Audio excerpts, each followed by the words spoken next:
జమ్మూ కాశ్మీర్ పెహల్గాం ఉగ్రదాడిలో కీలక పురోగతి లభించింది. ఉగ్రవాదులకు ఆశ్రయం ఇచ్చిన ఇద్దరిని అరెస్ట్ చేశారు ఎన్ఐఏ అధికారులు. పర్వీజ్ అహ్మద్, బషీర్ను అదుపులోకి తీసుకున్నారు. పాక్ ఉగ్రవాదులే దాడి చేశారని నిర్ధారించారు ఎన్ఐఏ అధికారులు. జమ్మూ కాశ్మీర్ పెహల్గాం ఉగ్రదాడిలో కీలక పురోగతి లభించింది. ఉగ్రవాదులకు ఆశ్రయం ఇచ్చిన ఇద్దరిని అరెస్ట్ చేశారు ఎన్ఐఏ అధికారులు. పర్వీజ్ అహ్మద్, బషీర్ను అదుపులోకి తీసుకున్నారు. పాక్ ఉగ్రవాదులే దాడి చేశారని నిర్ధారించారు ఎన్ఐఏ అధికారులు. రైట్గా ఇదే అంశంపై మరింత సమాచారం అనిల్ అందిస్తారు. అనిల్, పెహల్గాం ఉగ్రవాదులకు ఆశ్రయం ఇచ్చిన ఇద్దరు అరెస్టుపై తాజా అప్డేట్స్ ఏంటి?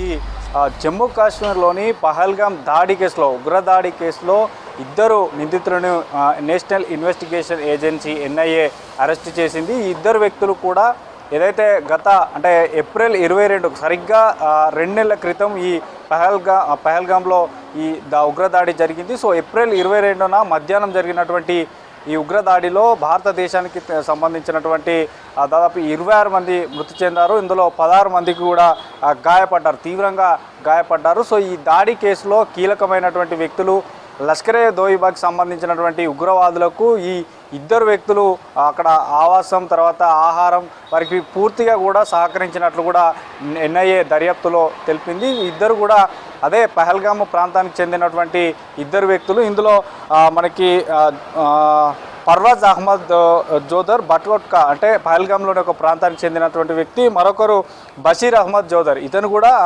హిల్ పార్క్కి సంబంధించినటువంటి, పహల్గామ్లో హిల్ పార్క్ అనేది ఉంటుంది. సో అక్కడ ఆవాసం పూర్తిగా కల్పించారని కూడా చెప్తుంది ఈ ఏజెన్సీ. అంటే ఎన్ఐఏ ఏజెన్సీలో ఇది పూర్తిగా కూడా బయటపడింది. అంటే ఈ ఉగ్రదాడికి జరిగినటువంటి 2 రోజుల ముందు కానీ 3 రోజుల ముందు కానీ అక్కడ ఒక హిల్ పార్క్లోనే ఒక గుడిసె లాంటిది వేసుకొని అక్కడనే పూర్తిగా ఈ వచ్చేటువంటి పర్యాటకుల పైన నిఘా పెట్టారు. సో అక్కడ నిఘా పెట్టినటువంటి ఉగ్రవాదులకు ఈ ఇద్దరు వ్యక్తులు వారికి పూర్తిగా సహకరించారంటూ కూడా ఎన్ఐఏ దర్యాప్తులు తెలియంది. ఇక వీరికి సంబంధించినటువంటి కొన్ని అక్కడ హోటల్ కానీ, తర్వాత ఈ చిన్న చిన్న పర్యాటకులకు సంబంధించి ఎవరైతే వస్తారో వారికి సంబంధించినటువంటి కొన్ని గుడిసెల్లాగా, గుహల్లాగా ఉంటాయి. సో వాటన్నింటిని కూడా వీళ్ళు అక్కడ రన్ చేస్తున్నారంటూ కూడా తెలిపింది. సో వీరంతా కూడా పాకిస్తాన్కి సంబంధించినటువంటి ఏదైతే లష్కరే తోయిబాకు సంబంధించినటువంటి ఉగ్రవాదులకు అక్కడ పూర్తిగా కూడా సహకరిస్తూ వారికి ఆహారం అందిస్తూ వారికి అన్నీ కూడా వీరే చూసుకుంటున్నారంటే తెలిసింది. సో వీరిద్దరిపైన కూడా అన్లాఫుల్ యాక్టివిటీస్ ప్రివెన్షన్ 19 కింద కేసు కూడా ఎన్ఐఏ నమోదు చేసింది.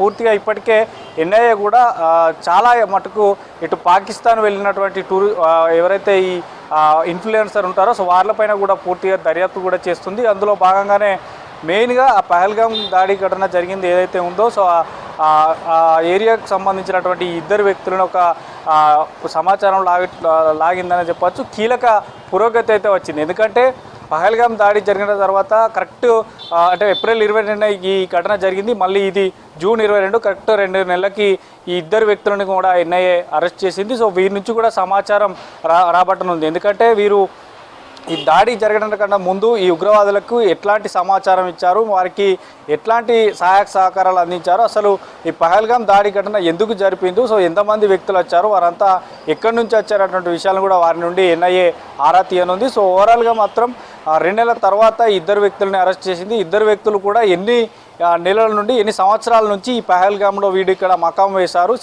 ఈ హోటల్ను నిర్వహించడానికి ఏమన్నా ఇక్కడ వాళ్ళ పర్మిషన్ ఎట్లా తీసుకున్నారు, వీరు ఇండియాకు సంబంధించిన వారా, లేదంటే అక్కడ పాక్ ఆక్రమిత కాశ్మీర్కి సంబంధించిన వారా, లేదంటే పూర్తిగా పాకిస్తాన్ వారా, సో ఇట్లాంటి విషయాలన్నీ కూడా ఆ ఎన్ఐఏ ఆరా తీస్తుంది. సో ఈ ఇద్దరు వ్యక్తులు కూడా ఇద్దరు వ్యక్తులతో ఇంకా మరెవరైనా ఈ ఉగ్రవాదులకు, లష్కరే తోయిబాకు సంబంధించినటువంటి ఉగ్రవాదులకు సహాయ సహకారాలు అందిస్తున్నారా, ఇప్పటికైనా ఇంకా వారు ఎక్కడున్నారు, కొంతమంది తప్పించుకొని తిరుగుతున్నారని తెలిసింది. ఇక ఈ ఇద్దరిలో నుంచి ఇంకా కూడా ఎన్ఐఏ ఇంకా సమాచారం ఆరా తీసేటువంటి అవకాశం ఉంటుంది. ఇద్దరిని కూడా విచారించనుంది. ప్రస్తుతం అయితే ఈ ఇద్దరిపైన కూడా అన్లాఫుల్ యాక్టివిటీస్ ప్రివెన్షన్ కింద కేసు కూడా నమోదు చేశారు. సో పహల్గాం దాడి ఘటనలో కూడా చూడొచ్చు మనకు చాలామంది మరీ కులం పేరు అడిగి మరీ అక్కడ చంపేశారు కాబట్టి, సో 26 మంది ప్రాణాలు కూడా విడిచారు, 16 మంది చాలా తీవ్రంగా గాయపడ్డారు. సో వారన్నిటికీ కారణంగా ఎన్ఐఏ అయితే దర్యాప్తు ముమ్మరం చేసింది. సో అందులో భాగంగానే ఈరోజు యొక్క కీలక పురోగతి అయితే ఎన్ఐఏ